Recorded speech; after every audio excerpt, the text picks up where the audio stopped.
the outcome because, of course, it's legitimate. But not everyone in Brazil is convinced of that. In fact, millions of people think the election was rigged, and they now have a criminal as president. So there are protests underway across the country.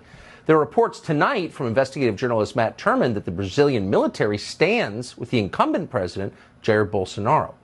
Matt Turman joins us tonight. Matt, thanks so much for coming on. I know it's a complicated situation, but you follow this as closely as any English speaker. How would you summarize it?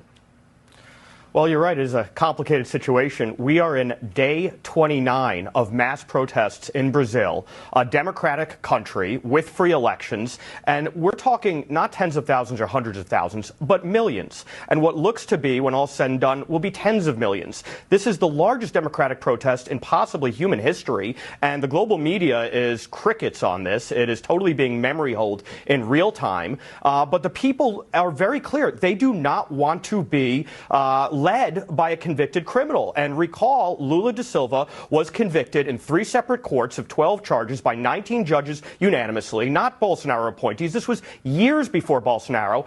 And his judicial appointees in the Supreme Court had freed him in the last 2 years just so he could run in this race. And they annulled and vacated his multiple sentences, 12-year sentence, 580 days he served. They let him out to run. And Brazil has a law in the books that says no convicted felon can be an elected office. And they vacated that. They absolutely put him on the chessboard so that they could attempt to control the outcome. And now the people en masse are crying foul. Even in the districts where he supposedly has a stronghold, say the Amazon with indigenous peoples, they're marching on Brasilia. Every city in the country is filled with protesters. And now the question is, what is to be done when you have a judiciary that is not comprised of judges in the classical sense, impartial, nonpartisan judges, but political appointees and partisans who are working to skew an electoral outcome. And so the military has a special role in the Brazilian Constitution, Article 142, that says they are the ones to adjudicate separation of power disputes.